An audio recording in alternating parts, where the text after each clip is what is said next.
This is David Russell, Global Head of Market Strategy for TradeStation. And today we'll look at major events for investors and traders. Stocks hit a new record for the third straight month in March, but there was significant rotation away from growth names and technology. The S&P 500 rose a little more than 3%, outpacing the Nasdaq 100 by almost 2 percentage points. It was the biggest underperformance in the tech-heavy index since December 2022. Cyclical sectors like energy and materials led. The Russell 2000 Small Cap Index also showed signs of a potential breakout. Most economic reports were consistent with a so-called soft landing, which is when inflation slows without a recession. Non-farm payrolls showed more job growth than expected, but unemployment was higher than forecast and wages lagged. That reflects a potentially strong labor market without a wage price spiral. Initial jobless claims, a potential warning sign for slowdowns, also remained near the bottom of their long-term range. Federal Reserve Chair Jerome Powell said inflation is more or less in line with what we want to see, though was consistent with a comment earlier in the month that Powell wasn't not far from having the confidence to cut interest rates.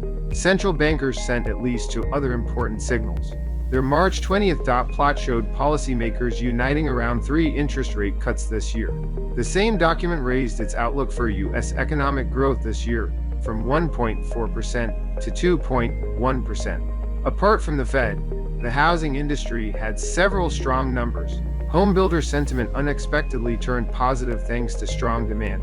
Housing starts, building permits, and existing home sales also beat expectations. Micron Technology was the best performer in the S&P 500 in March. It also had its biggest monthly gain since January 2011. The semiconductor company became the latest technology stock to benefit from the boom in artificial intelligence. Results and guidance beat estimates, as strong demand for high-bandwidth memory boosted profit margins. Tesla, on the other hand, kept falling on worries about electric vehicle demand and pricing. It's now the worst performer in the S&P 500 on the year-to-date basis, according to TradeStation data. Other big gainers were a mix of stocks. Freeport, MAC, more and gained on optimism about copper prices. Utility stock, NRG, energy and oil refiner Valero, benefited from strong demand as the economy skirts recession. Dexcom continued to recover from a sharp sell-off last year. TradeStation data also showed that 114 members of the S&P 500 hit new 52-week highs last month, the most in almost 3 years. Such price action may reflect positive breadth. That's when buyers are active in a wider set of companies. Most forward-looking predictions have remained positive. For example, FactSet calculated that the S&P 500 may reach 55.89 if index members hit the median price targets assigned by analysts. Goldman Sachs sees a move potentially as high as 6,000, and Oppenheimer boosted its estimate from 5,200 to 5,500. Despite continued strength in chip stocks, the broader technology sector lagged on weakness in Apple and software companies. Energy, which offers more exposure to a strong economy, led the market in March. It also became the top-performing sector on a year-to-date basis. Gold and silver miners also outperformed, a potential sign that investors are starting to position for the Fed to cut interest rates. Home builders and banks were strong as well. Biotechnology struggled. Consumer discretionaries were the only major sector to fall, thanks to the weakness in Tesla. And now let's chart the market. The Russell 2000 Small Cap Index had its highest weekly close since April 2022. That may suggest it's trying to break out after years of underperformance. Here's an interesting fact.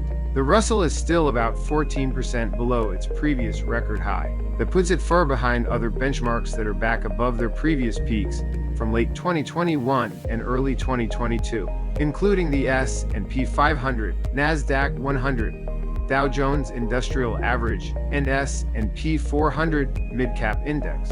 The S&P 500 is showing few potentially bearish signals. Certain patterns that may confirm its uptrend have remained in place. Prices have not gone under the rising 21-day exponential moving average. The 9-day rate of change has stayed positive, and Wilder's Relative Strength Index, or RSI, is still above 50. Last week's bounce also occurred after the index retraced less than half its rally the previous week. And now let's turn to the coming week, which brings some important data for March. Several Fed officials also speak. The Institute for Supply Management's manufacturing index is due this morning. Job openings for February follow on Tuesday. Wednesday brings ADP's private sector payrolls report, service sector data, and crude oil inventories. Initial jobless claims are on Thursday. Friday brings the key jobs report, which includes non-farm payrolls, unemployment, and wage growth. Thanks for watching. Please visit tradestation.com for more.